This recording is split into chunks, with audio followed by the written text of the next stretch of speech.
The southern United States remains a wilderness to this day. Dotted with small towns and urban areas, these piney woods are often forgotten except for the outdoorsmen who live here. Swamps and large tracts of wooded areas separate the few towns. There are no major cities here, just miles and miles of forest land and farms. Lurking in these forest lands is an animal few have seen, with names like swamp ape, skunk ape, booger, and Bigfoot. This animal is blamed for the deaths of pets, farm animals, and even people. To find this elusive animal, you have to know what to look for, and to know the animal's behavior, you have to hunt it. I'm Don McDonald, and I'm a Bigfoot hunter. The main reason I hunt is to protect people. I get reports constantly from people who are having these things come up. A lot of people have their dogs killed, had their chickens killed. I know a family down around Red Bluff area down by Columbia. They lost 7 or 8 geese. A coyote is not going to mess with a goose. If there's 6 or 8 of them in a pile, a coyote is not going to mess with them. Something had plucked those geese and laid the feathers in a nice, neat pile and gone off with the rest of the body. Will a coyote do that? I think not. But you've got people that are having their homes beat on. They're scared to go outside at night. I know some families who will not go outside their front door unless they've got a gun in their hand. I talked to some people up in North Mississippi the other day. They actually heard something beating on the side of their house one night, and something peeked in on their 8-year-old daughter and looked in the window at their daughter. The daughter described it as a big gorilla-looking thing. Now, the bottom of the windowsill, you know, is about chest high. So this thing was leaned over and hunched over and looking in the window. The next night, they heard a loud racket outside and their air conditioner went off. Something had gone out there and picked up an outside air conditioner unit and threw it 30 feet across the yard. The first dent in the ground was 20 feet away. So something threw this thing 20 feet in the air before it hit the ground and rolled another 10 feet. A human can't do that. And it takes an opposable thumb to be able to pick something up and throw it. A bear can't, it's not gonna pick it up. It would swat it away. And there are a lot of bears in Mississippi. They are making a big comeback, but this was not a bear. No opposable thumb to pick it up. Well, I grew up in the Pacific Northwest, and so as a youngster I was familiar with the stories about Bigfoot. I actually saw the Patterson-Gimlin film at the Spokane Coliseum with my brother and my dad. And one thing sort of led to another. It steeled my interests that were already budding in natural history and primate and human evolution. And so the prospect of there being this, maybe a missing link or some primitive form of human out in the wilds of the Northwest was a fascinating prospect for a young mind. I started walking down the hill. Well, the moon had come out and I could see to walk, so I didn't have my flashlight on. Well, I got probably halfway down and I saw what I thought from a distance was a tree. And as I got closer to it, I realized there's no tree there. That tree would have been in the way when I was raking hay. It would have been in the way. I wouldn't have been able to rake that right there. So I said, So I eased on down and got a little closer. Well, as I got probably, I would say 40 yards from it, it moved. But when it moved, I stopped. And I had my flashlight in my hand, so I turned my light on and I shined up. And when I shined up, this creature turned away from me and stepped down into the creek behind the trees. I have an extremely large hand. My hand would have looked like a child's hand inside the hand that I saw hanging down beside this creature. Well, I'm not, I turned and I ran. I'm not gonna lie. All I had with me was a little .22 Magnum pistol is all I had on me, because that's what I use for coyotes. So I turned and I ran. And I got back to the top of the hill and I told my cousin, I said, hand me your AR. I said, man, I don't know what this is. I said, but it's big. I said, it's taller than I am. It's bigger than I am. I said, it's huge. We went into the area where the witness had seen the creature, me and T. Lancaster. We wasn't in the woods long before my 2 youngest sons started radioing us on our next telephones, telling us that they had seen a creature. They stood there and watched it for about 5 minutes. The older of the two, which is the braver of the two, decided he was going to move in closer. He said when he made motion towards the creature, he said the creature in turn did the same and moved closer to him, to the point where they were about 80 feet from each other. They stood there and looked at it for about 3 to 5 minutes. The creature took off down a hill after, I guess, it got uncomfortable. And it was right about the same time period that I had seen something out of my right side peripheral vision. And then I became overcome by something that I haven't ever been able to explain. At the time I was in the woods, T. Lancaster had already left me to go to the kids since they were having the sighting. He had left the woods, left me there alone. And at the point in time when I had just seen that, that's when I went into what I explain as a breakdown, or I laid down on the ground, felt really ill, very unusual feeling, nothing like I'd ever felt before. And then soon after that, it probably lasted maybe a couple minutes, and I was fine. I got up and I walked out of the woods. I've never experienced anything like that in my life. It's the first time, it's the last time, hopefully, because that was a strange feeling. But I think that's the closest I ever come to an actual encounter. Whatever it was, something had an effect on me. My experience was, basically, it was one day, I was up at my grandparents' up at Carmiley, and I was going down to the neighbours down the road to pick up the newspapers because they'd get delivered down the road, and it was something that we were always quite happy to do because the neighbour, Mrs. Sturrock, would give you a sweetie, you know, and so me and the dog were heading, there's a wee track that leads from the property down onto another track before you get onto the tarmac road.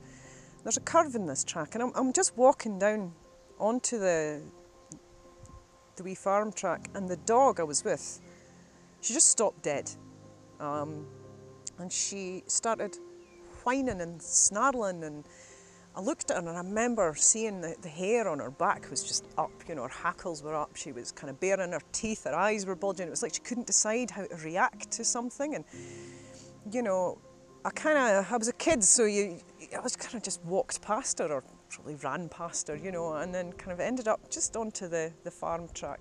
And I look up and there's just this big black figure standing along the track, and it had its back to me, and it was bending down a branch of this ash tree that was in the side of the road, and it was just looking at the leaves on the end of this ash tree. I hadn't broken it off or anything, it was just looking at it. And it was pretty tall, but it was really broad, absolutely pure black. I didn't know what it was, I just stood in shock and stared at it for probably a couple of seconds. It didn't seem to know I was there until I screamed. And then the arm comes down and it slowly starts to turn to its right. And I was off, didn't see its face, just off back to the house, belting on the kitchen door, absolutely floods of tears, screaming, there's a monster, I've seen a monster. And they were like, oh no, it must be a neighbour. I'm thinking, you know, it wasn't a bloody neighbour, you know, it was, to me it was a monster. And the way the dog was, you know, she was freaking out, absolutely freaking out. And to the dog's credit, she stayed put till I started running, and then we're both up that track, you know. And that was the first time I saw something strange. And then sometime later, we were driving up the wee tarmac road, about to turn right onto the farm track, and just up a couple of 100 yards up the road at the entrance to the quarry, there's a large greyish figure standing right in the middle of the road, looking down the road towards us. And there was an orange reflection coming from its eyes. Now at the time, I thought, oh, that just must be a person. It was only later, many, many years later, when I started looking at this, I realised it couldn't be. As I say, it was an accidental watching of Finding Bigfoot that made me start thinking, that's what I saw. The 30 years passed with me thinking, I don't know what that is. It was kind of in the back of my mind. It kind of recedes more in the back of your mind as life kind of takes over, you know. And it was just an accidental viewing of that programme, and I started to think, these details are very, very like what I've seen. but that's not possible. Bigfoot's an American thing. It's not, I've never heard of that in Britain. And then I started to look into, well, all the American stuff to see if the details did match, if the descriptions matched, if all these other circumstances, you know, it's like it was just so similar that I thought, okay. So I started looking at the British stuff to see if there was any British stuff, and that's when I started coming across, I think the first thing I came across was there was a couple of sightings reported up at Torfins in Aberdeenshire back in the mid-90s, and there was a cryptozoologist who was quite prolific at the time called Mark Fraser, and he documented these sightings, and these guys had been out in the woods around Torfins and they'd seen a large dark figure with kind of reddish glowing eyes, as they described it. And I think the first time they saw it, one of the guys threw a stone at it and it disappeared into the woods, and then they saw it a wee while later. There was 3 of them, and it actually chased them when they were in the car, and they described it. Now that made me think, God, that's not that far from where I saw something, and I just started researching it more. And then I found, yeah, there's a lot more stuff that sounds like what I've described, and then I found out, God, it's all over Britain, and then that's when I started speaking to, you know, Debbie and stuff like that, and found out I'm not the only person that's had this, and their experiences are so similar to mine. We were going up the hill, and the dog heard something and alerted and bolted up ahead of us. When we got to the top of the hill, we heard the dog whelp real loud, and then come bolting back between us with his tail tucked between his legs.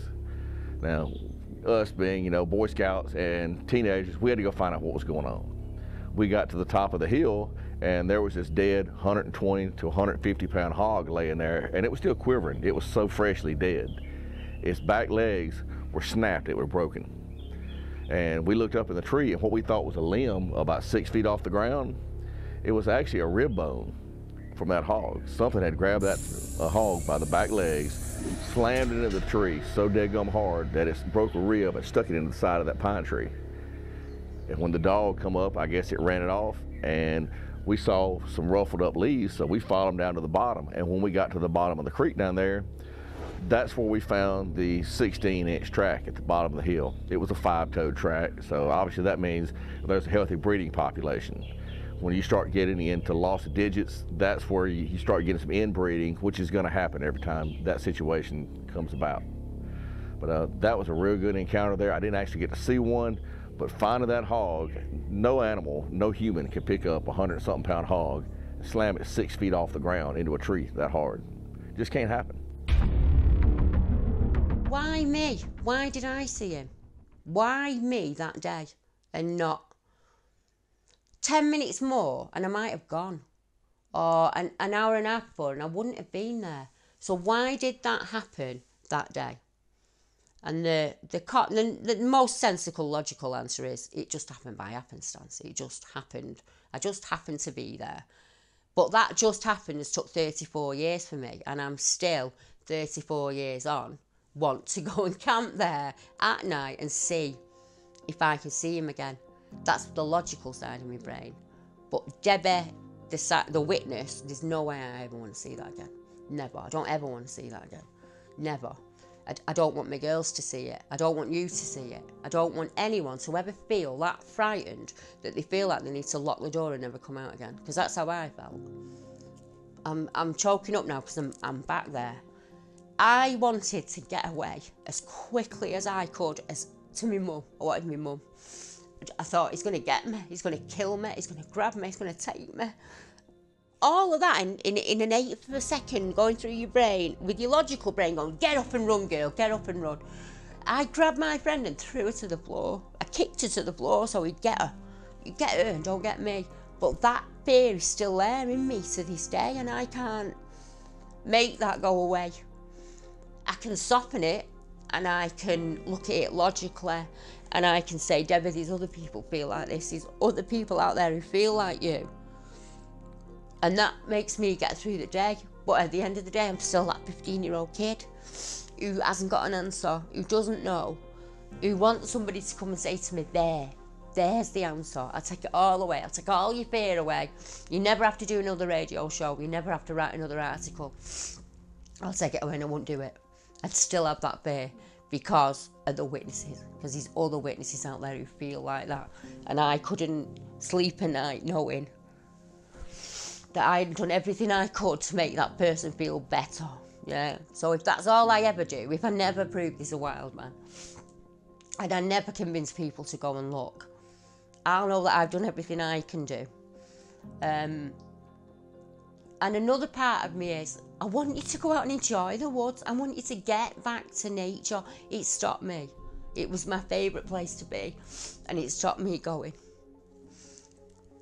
It stopped me going. It stopped me doing something I loved. I'm sorry. No, don't apologise. Just have a minute. No, I want to get it over and done with. It's just because I'm back there.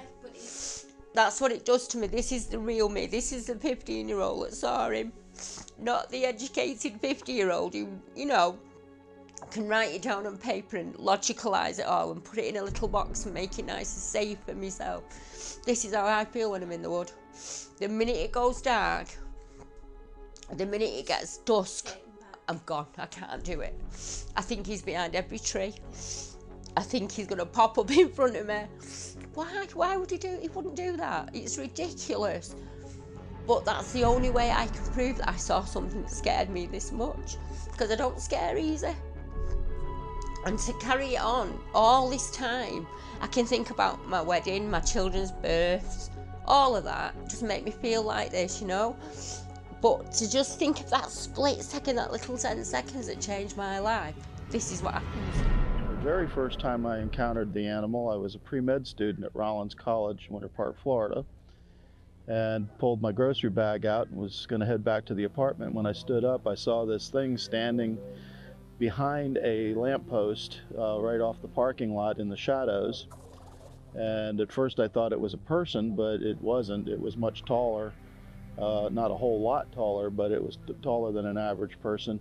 And I could tell that it was hairy, even though it was very, very shadowy. I could see the white of the eyes, but that's about all I could see. I knew it was some sort of a creature. And, well, I'd froze because I was pretty scared at the moment. And as I sat there or stood there looking at it, it eventually took interest in the trash dumpster, which was off to its left, my right, and kept looking back and forth, not really quickly, but I eventually realized it was more interested in probably feeding out of the dumpster than it was in me. And I began backing up to the landing for the stairway that went up to the second story, and over a period of a few minutes backed all the way up to the level where my apartment was, set my groceries down on the ground long enough to unlock my door to get inside, and when I turned back around, it was gone. For me, it was a bit of an unusual thing to see and hear about initially, because I thought, well, how does such a small country sustain such a large animal and the amount of food that these things are going to eat? However, reports came flooding in. I remember seeing them in the early 80s, actually. I saw that was the very first incident I actually heard of. And that was at Cannock Chase. But it had been mixed up with, you know, walking tall, dogmen type experiences as well in that location. So it would seem there was a numerous different things being reported there. My first investigation was 1991 of a Bigfoot incident that took place at Cannock Chase again, in the woods, in a place called near Walker Woods Reservoir. Now, it's quite a large location, and the story is that, because I interviewed these two guys, and, you know, they were in the 30s, I believe they were absolutely being legitimate when they were telling me about their experiences, and I could not find any form of deception taking place. They'd been out there in the woods, it was at night, and they were heading home. And they thought somebody was actually following them. And they kept stopping and looking around, couldn't see anything. They carried on a little bit further, they could hear the crunching of branches and twigs and things. And this, whoever it was getting closer. Made no attempt to hide itself in a sense of making sure that it was heard. big branches, twigs were snapping, maybe as if, he even mentioned that they thought it was being done on purpose, as if to say, hey, I am here. And they suddenly got this feeling as they were moving on that they were being watched, and this oppressive feeling came over them. And they started to get a little bit worried. Now, as time went on, they quickened the pace. This thing quickened its pace to the point where they ended up running. I guess panic, fight or flight steps in, this panic, one runs, the other one's running. So they got these two guys, it's around about 11:15 at night, running through these woods crazily, trying to get away from something they cannot see, but are hearing. Now at some point, when they stopped, because they purposely stopped sometime, and then just to listen, are we being pursued? And it was dead quiet, and they thought, okay, it's not with us anymore, whatever it was, it's not there. And they didn't really know what was going on. But at that moment, just seconds later, there was this almighty thump, as if something had just landed right next to them. And they could hear this breathing, they could hear the movement of this thing. It was only about 8 foot away, 8 or 9 foot away, amongst this bush. The bush was moving, and yet they couldn't see anything. They could see nothing. But they described from the sound that this thing was bigger than the average human. Its weight, its posture, the sound of it in the environment, they just knew that this thing was something really, really weird. And they absolutely freaked out. And in fact, they actually separated in panic. One of them lost each other, so they ended up running off in different directions. And of course, when I'm interviewing, and one of these guys says, you know, I've been going up there towards the reservoir for years. He said, I'm never going up there again, ever. Well, the question of what Bigfoot is it remains a perplexing one. I mean, my null hypothesis, my working hypothesis, based on the evidence that I have encountered, by far the majority of the evidence I've encountered, suggests that it's a great ape. And by that I mean it's more closely allied with the other existing great apes, part of an extensive radiation of which chimps, orangs, and gorillas are just the fleeting remnants of these relic populations in tropical refugia that are on the verge of extinction. Much earlier in geologic time, the ape radiation was much more diverse, much broader, and included the temperate zones of Europe and Southern Asia, and had contained a great diversity in body size and in diet and locomotor habits, and included a primate that was gigantic, Gigantopithecus. You know, it achieved dimensions that makes it the right size in the right place at the right time to be a likely ancestor of the Sasquatch. Well, there are many who argue that these creatures are much more intelligent and much more human than that. And you know, there are some bits of evidence. You know, the possibility of hybridization exists, but the only accounts for which I've had any taken seriously at all describe a hybrid offspring that was unhealthy, was sickly, and died very young, suggesting that there were chromosomal aberrations and anomalies that prevented a viable offspring to be produced. That suggests some distance. I mean, it's fairly close, but some distance. At least there was the potential of creating a fertilized egg and you know, an infant that grew to some degree of maturation. Probably the most I'd say exciting Bigfoot encounter occurred in October of 2008 at Salt Fork State Park in southeastern Ohio. Myself and another investigator were out just looking for other researchers that night. Weren't intending to do field research, weren't intending to collect any evidence or have any experiences, just looking for the other researchers. And we came to a picnic area. There had been sightings at this picnic area. And in that picnic area, we had rocks thrown at us. We heard something large moving through the brush. We returned to that picnic area later in the night, about 4:30 in the morning, and I actually saw a figure, I don't know exactly what it was, some kind of large figure rise up from behind a 4-foot tall brush, real thick briars and brush. And I can't say exactly what it was, but it did appear to have the shape of a human, although a very large human. Massive shoulders, a conical bullet-type head to it, and it was just all dark. I couldn't see any features, I couldn't see its face. My high beams actually went across the front of this figure as I was backing out of the parking lot. I did catch a white bluish eye shine, just for a split second. When I pulled the car back in and put the high beams on the bush and jumped out with a spotlight to confirm what I'd seen, whatever was there was gone. Went into the woods anyhow, and we were building an assault course. You know, what you have in the army and whatever, rope swings, you know, things that you climb up on, tree platforms. We made one of them all the way through the wood, you know, from one end to the other.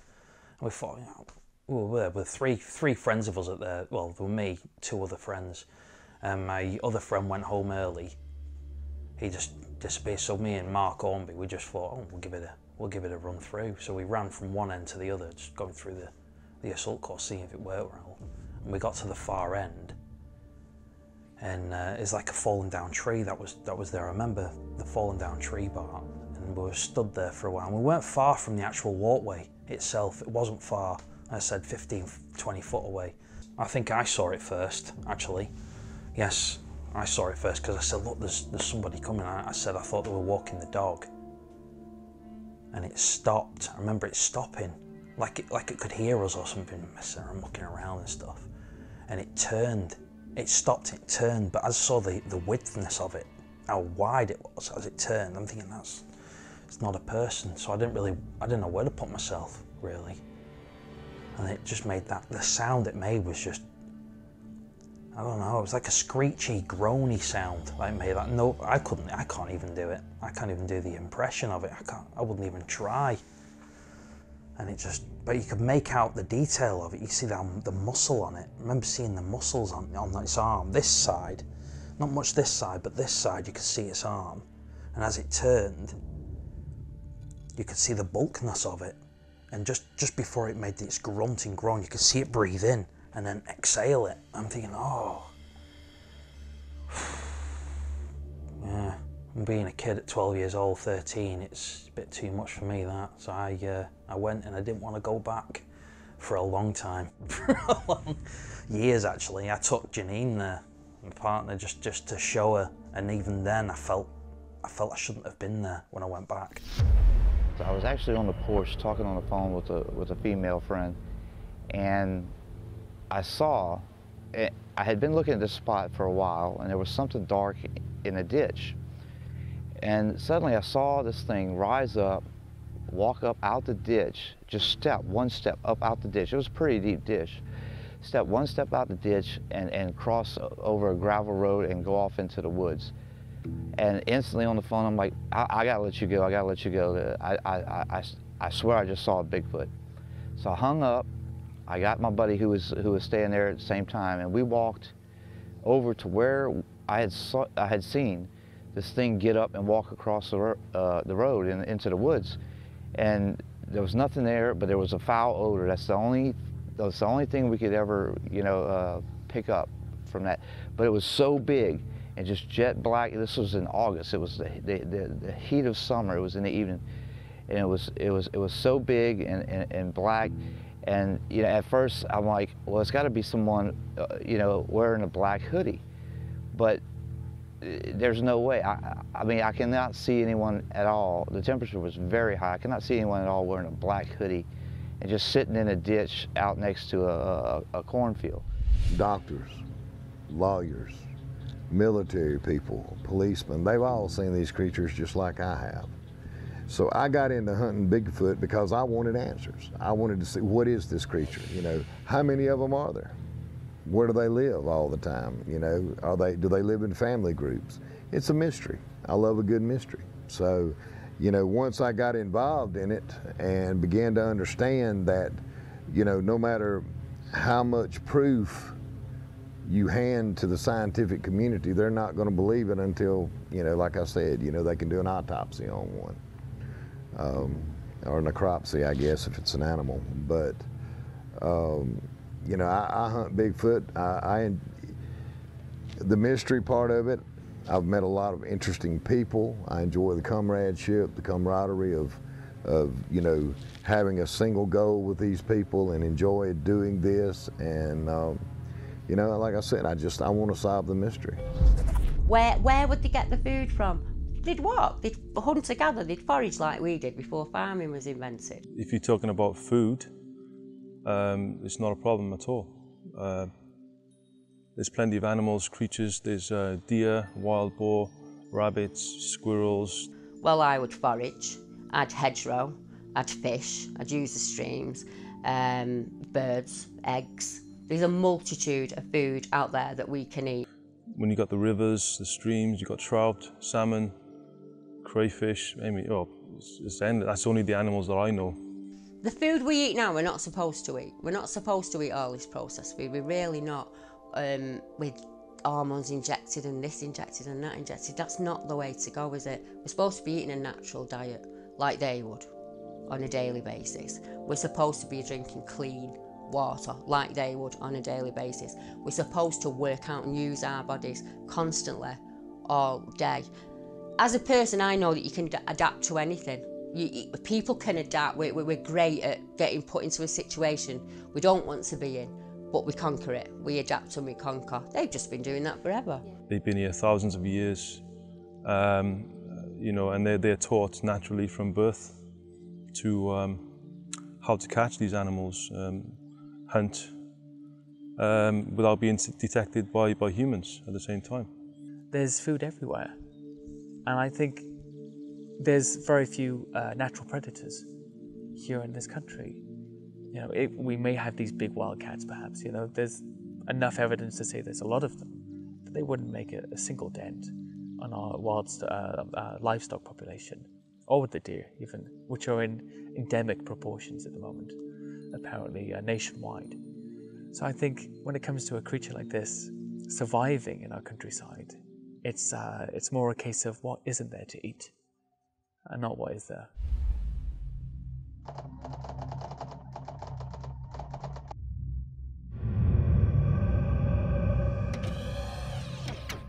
Southern Sasquatch hunters are acutely aware of all indigenous animals in the woods they hunt. Most have been outdoorsmen all their lives. They know the difference between a bear and something else. It's the difference between knowledge and experience. However, when a Southerner encounters something that should not be in their woods, the need to explain it is great. So far, hunters can only speculate what the Southern Sasquatch is. Their opinions vary as much as the description of the animal itself. I'm fairly certain that what we're looking at is a undiscovered type of primate, which would put it in the great ape category. I'm not 100% certain that it would be a great ape other than a human type species, simply because the track evidence that I've seen for both the classic Sasquatch and the swamp ape shows parallel toes. And the only parallel toes in any great ape is that of a human. So Dr. Meldrum may be correct in his presumption that they're some sort of relic hominin. I'm not sure who's right. That's going to take a whole lot more research. Well, the question of what Bigfoot is it remains a perplexing one. I mean, my null hypothesis, my working hypothesis, based on the evidence that I have encountered, by far the majority of the evidence I've encountered, suggests that it's a great ape. And by that I mean it's more closely allied with the other existing great apes, part of an extensive radiation of which chimps, orangs, and gorillas are just the fleeting remnants of these relic populations in tropical refugia that are on the verge of extinction. Much earlier in geologic time, the primate, the ape radiation was much more diverse, much broader, and included the temperate zones of Europe and Southern Asia, and had contained a great diversity in body size and in diet and locomotor habits, and included a primate that was gigantic, Gigantopithecus. You know, it achieved dimensions that makes it the right size in the right place at the right time to be a likely ancestor of the Sasquatch. What is Bigfoot? You really won't know until one is put down and put on a slab for testing. What we believe it is, and based on 3 different DNA samples that I know have been tested, it came back classified as unknown primate. In 1994, the GCBRO shot one at a hunt at Monster Central over in northwest Louisiana. They had the blood tested from 2 or 3 different labs, and all 3 different labs came back unknown primate. They didn't have a body to compare it to. Now, since then, I have learned of a sample in Texas and another sample in Oklahoma. hundreds of miles away, where one was actually shot. The blood turned in for testing, and it came back unknown primate. They had nothing to compare it to. So right now, it's classified as an unknown primate. It's not human in any shape, form, or fashion. It's a primate. So I was coming up along a trail, which I believe, it could have been a human trail, but it wasn't one that was regularly used, I don't believe anyway. And it could have been used by Bigfoot, could have been, possibly. And as I was coming up this trail, I noticed a small stick that had been broken. So I proceeded to film with the phone.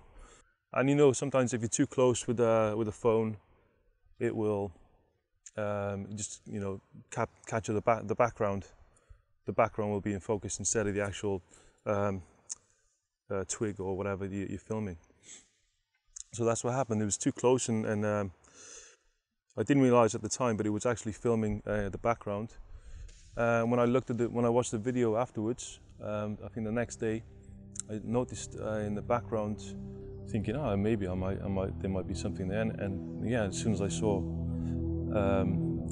got to the bottom, there was an actual figure, which looked like a gorilla. That's the only thing I can say. It actually looked like a gorilla.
To hunt the southern Sasquatch, you need to know what to look for and what equipment you will need to procure a specimen. Simply going into the woods to camp or hunt will not work. The southern Sasquatch is elusive and clever. The odds are you've been near one and never even knew it. The beast is always there, watching you. As far as Bigfoot evidence you find out in the woods, I mean, there are 2 or 3 different kinds you're going to find. You're going to find possible tracks, which if you find a track, there's 2 reasons for that track. It made a mistake or it left it on purpose. We know from years of experience what to look for. If you see something that's got an arch in it, in the bottom of your foot, that's a human track. And a human track looks a lot different. These are flatter all the way through, anywhere from 3 to 5 toes. And it takes a lot of experience to be able to learn the difference in those 2. Another thing you'll find, you might find a teepee structure out there where something's been hiding in. You look for, say there's several limbs around a tree. First thing you want to do is look at the ground. You want to see if you can find where the base of that tree is. Next thing you want to look for is look up in the tree to see if some limbs could have fell there. If there's no other possible explanation of how these things could have fell, one of 2 things has happened. Either somebody or something has put those limbs there. And you don't ever really know because you don't see these animals put it there. We find a lot of tipped limbs up around 7 or 8 foot tall where something has come through and it's taken the limbs and snapped them off. That way they can be more stealthy the next time they come through. just different things you learn to look at after a lot of years of experience, and you know what you're looking for then. Where do they sleep? That is quite a difficult one for me to know. Which is well, if we knew, we would obviously be able to find them. So they do whatever they can and sleep whatever they can. Most likely in the most difficult place where humans can't get to, or where humans would want to go, you know, or would even think about going. You know, there's so many theories. I think, yes, mine shafts would be great to look into. There was a sighting in Dorking Deepdene in Surrey, which is not so far away from here, where two brothers were exploring a mine shaft and they heard a roar come out, and they left the mine shaft, and then they were bluff charged in sound only. They couldn't see the creature, but a large creature bluff charged them through the foliage. They left the area. Now, that to me would indicate perhaps a family group, or a male with young living in the mine shaft, because the challenge was from outside of the mine shaft, I think, and that was a warning as far as I'm aware. Fife, north of here, is full of mines, and there's quite a few sightings from Fife, you know, in Scotland, yeah. Up Bathgate Hills, there's the Silverman sighting from the 80s, which is quite interesting, a large silver greyish figure running alongside a car up the Bathgate Hills. I've got quite an interesting set of stories from a forum about a guy who was going up the Bathgate Hills. Every winter they would get chased off the hill, they found footprints in the car park in the snow and all this kind of thing. There's a big old silver mine under those hills, you know. So yeah, I think mines have a lot to, I do think they're probably used. There's a theory in the United States that they follow railways, that follow power lines. You know, as a guide, this is a nice straight route to follow.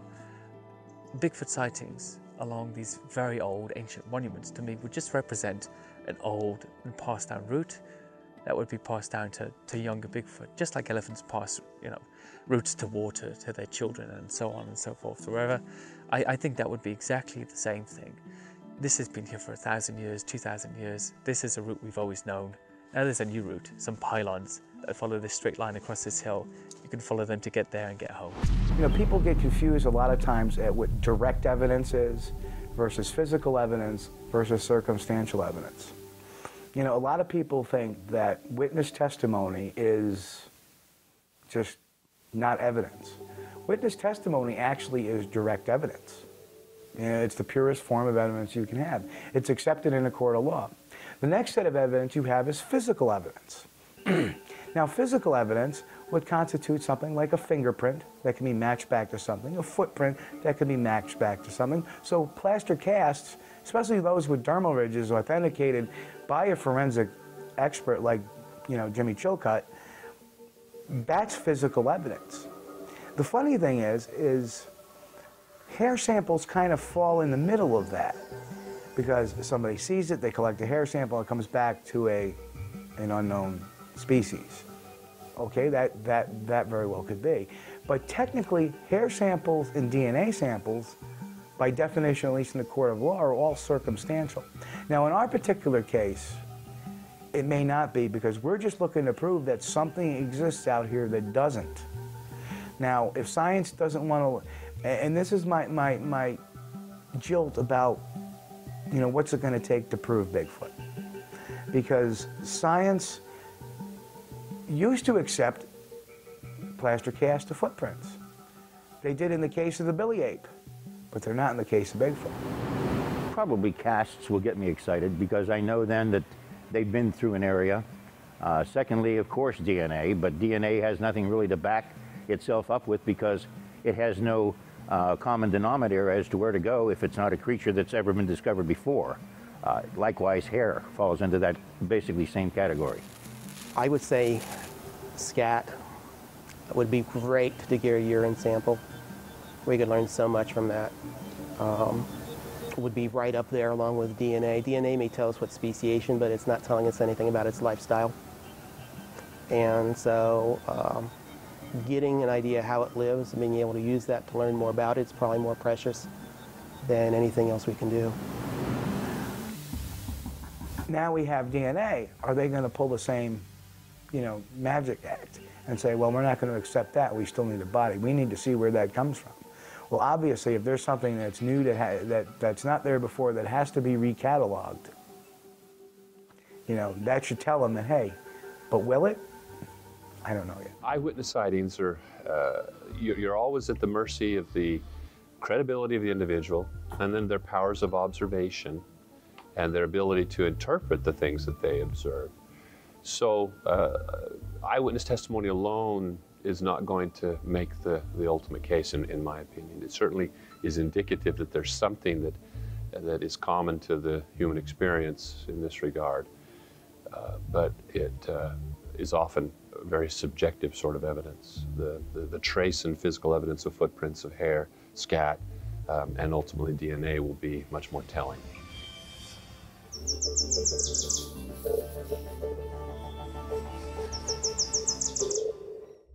Personally, I believe that I subscribe more to the theory that, in Asia, back several thousand years ago, there was a large ape that was called Gigantopithecus blacki. And, assuming that a land bridge did exist between Asia and the North American continent at that time, and that's pretty much been proven, I think we're looking at the adaptation, of a hominid that came, maybe, that was either a branch off of Gigantopithecus blacki. It's a creature. It's a great ape, is what it is. I mean, for lack of a better word, it's an animal that has adapted. It's learned to walk upright. It's learned to defend itself that way. A lot of animals adapt to various different things, but I mean, to get right down to it, I think that it is, it is a branch off of the great ape family tree. Science is going to do what science is going to do. They're going to examine the bodies and think they know everything from taking that body, dissecting it, and looking, and they're going to look at what they've done with other animals. They're going to look at the eyes, and it kind of matches, a gorilla. They're going to look at how a gorilla acts. They're going to think that they know everything already, where they really should come to people like me, the GCBRO, and there's several other groups out there that have had a lot of experience with these things as far as the behavior. The behavior is the one thing they cannot come up with by any kind of dissection or looking at these creatures. There's no way they can do it. What you have to have in order to be able to really put this together is photographic evidence supported by physical evidence, supported by DNA that says this is something other than a genome we know about, but it's related to or close to this genome, meaning human or some other ape. And then you have to have absolutely irrefutable chain of custody on the evidence, in addition to having all of the sightings attested by people who are accepted as being beyond reproach. You could have a body, that's fine, that works. In a simple world, that's true, but I'm not for killing anything, much less an animal that's apparently as rare as this one is. My first encounter actually was in Texas, and I was using a thermal seeker, and it hit something within these reeds. And what happened is I pulled out some night vision, and whatever it was standing there in the reeds, which were 6 feet tall, and it was watching another researcher, kind of cutting brush. And it ducked right back down, and then it came back up. But it was always keeping its eye on that researcher, and that researcher, when he turned into it, it just kind of turned and boom, whoosh, and you heard this big whooshing noise, and it disappeared. And there was a big swath of the reeds that had been just plowed down, and that was really my first encounter. Researchers who have not had a personal encounter are nevertheless drawn to the study by intriguing physical evidence and eyewitness testimony. In all the years I've been doing this, and it'll be 52 years next week, I've interviewed thousands of people. Again, I've seen much evidence. I have never personally seen a UFO or a Bigfoot, even though I believe in some cases during the 70s, I was probably pretty close to the creature, but never saw anything. What I find to be most interesting is when I know that there is a witness who is truthful and honest, there's usually some little nuance, some little twist to the story that they're telling at the moment that didn't occur in the previous one and probably won't occur down the road. Or if it did, there's still a little variance to it. So that gets me going. The fact that, oh, this one said that the creature reached up and pulled its right earlobe, or something to that effect. Something that was intriguing enough for them to remember and relay that little bit of data to me. Makes it believable. Oh, I think there's way more than just one species that we're looking at. They may be a related genera, but they're not necessarily the same species. They're reported all over the world, some of them no bigger than a chimpanzee, even smaller, like the orang pendek. There are others that are reported that have certain interesting issues that would make them the swamp ape that I believe and have dealt with. And then I think the Sasquatch, which probably is a whole lot taller than the other two, which is properly adapted to mountainous and forested areas, that it does that. And again, the track evidence supports it. I have tracks from the swamp ape that I'm sure are swamp ape tracks, and the shape of the foot and the way that the foot anatomy works underlying everything is pretty much identical to that of humans, but there's different adaptations in those tracks. In the case of the swamp ape, it's much more adapted to swimming and being in water and being in soft ground like a swamp, whereas the mountainous type of, oh, and I should also mention that it appears from the tracks I have that the toes are webbed in the swamp ape tracks. Whereas with the classic Bigfoot, the toes splay, the foot is more of a trapezoidal shape, but the underlying anatomy is still very similar to that of a human. If Bigfoot, or when it's discovered, it's going to be probably the biggest scientific discovery ever. It's going to change the way everybody looks at things. Some of it good, some of it not good. There's way too many tree huggers out right now. They're going to want to take and all your tree cutting in areas where these things have been found, there would be no more pine tree cutting. Tree prices, pine or oak, whatever, are going to skyrocket through the roof because there's going to be very few places that timber companies can come in and cut the trees. Scientific-wise, it's going to be real good. It's going to change everybody's point of view, and all these people, including myself, who have been just given heck all these years, and I told you so. And that's going to be a wonderful feeling. One of the first things that I get asked is how, in Britain today, in an urbanised society, how Bigfoot, woodlouse, wild man, whatever you wanted to call him, be him human or ape, could hide. Quite easily, in all honesty. We haven't looked at any of our cave systems. We've probably discovered 5 to 10% of them. We don't go out into the woods every day and look. And when we do, we're walking the dog or we're playing with the kids, and we're not looking up and we're not looking down. We're just going about our normal, everyday human life. So we're already distracted. You could be sat 3 feet away from you in a bush and you wouldn't have a clue. You wouldn't know. To be honest with you, I don't expect to see one myself. I simply don't expect to see one because for them, everything they do is about concealing themselves. Everything they do is about hiding from humans, obviously. Yeah, and from animals as well.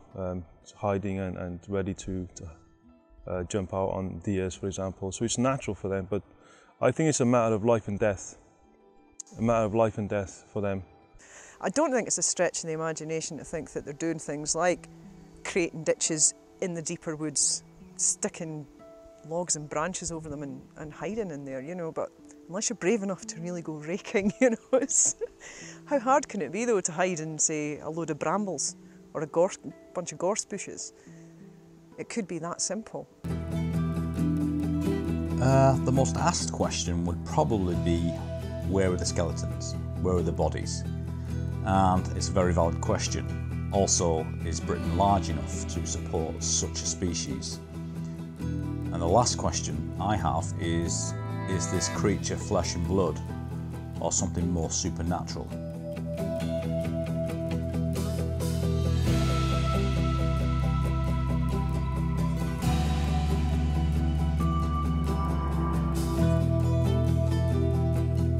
And over the years, this species and perhaps others that live in the wilds have seen what evil man can do.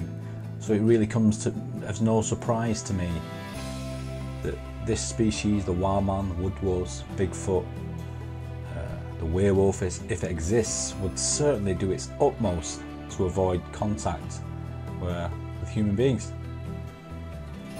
It's a simple case of survival, and they're fantastic at it.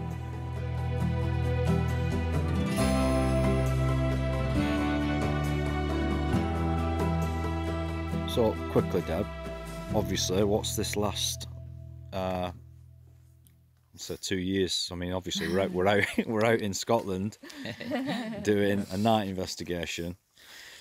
There's two things I'm going to say on that. One,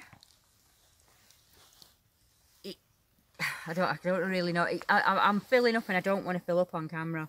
It's, to me, to be able to come back and stand in the dark like this after this time because of Elusive and all the witnesses that have come forward and all the people that have helped along the way gave me the strength to be here today in the dark, in a forest, in the middle of the wilds, yeah? And I might be struggling, but I'll be back, yeah? And I don't really know. And it's also given me that fear was mine.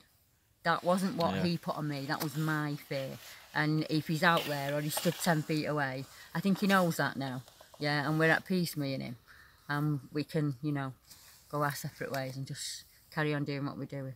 Just think of where you've come since 12 months since you went back to Burwell Hill over a year ago. It's more. It was 2 a massive, years. It's about, big deal it's for about you. 2 That wasn't years it? ago. Getting and out. then look now. Look where you are now. In the woods, even if you can only do 4 or 5 steps from the car, do those 4 or 5 steps, and next time do 6, and next time do 7, and eventually you'll end up like this, you know. And I couldn't be happier. You could give me a choice now of whether you give me £1,000 or we just stay another night, and I'd stay another night. Yeah. And that's thanks to you. No, everyone's. It's a group effort. It's If I hadn't have been able to speak about it that day and say everything that I needed to say and feel comfortable being able to say it, I wouldn't be stood here today. I would still be stuck in the house terrified. Yeah. This is why we take the statements. This is why. Yeah. You just got to. I don't really know how to put it into words. It's incredibly emotional for me to just be standing here now. Now I'm going back to. Yeah. And now I would hold out my hand to him because I don't see anyone being harmed. I don't see anyone being hurt. I know not all things are perfect and lovely and nice, I know that, but we've just stayed in this forest in the dark enjoying ourselves with quite a few, you know, sat silently, and it's just an amazing place to be. And they could be 5 feet away from that light and you just wouldn't know. Yeah, it's amazing that. Yeah, so don't get disheartened. If you're out and you're researching, you know, we're in the middle of Scotland and we're still struggling. It is hard and you just have to keep at it. You know, you just have to keep at it. You don't get something every day. Again, I think it's either an undiscovered North American primate that has probably existed here long before we settled on this continent, or it's some type of an ancient human of some sort, whether we want to push forward and say Neanderthal, or if we want to say some other type of ancient human species. That's where I steer. I try to stay away from the paranormal because, you know, a lot of people say it may be an alien or it may be some spiritual thing. I think it's a living, breathing being, whatever it is. It's real. It's not. It's leaving footprints. It's physical. So I think we have whatever it is. It's a living, breathing being. Some will never believe in Sasquatch until they see one or have a personal encounter. But to many, this creature is real, and they have had real experiences. It's the difference between believing and knowing. Sasquatch remains an elusive and mysterious creature. However, if Sasquatch hunters have their way, the physical proof of this animal will be presented to science one day soon.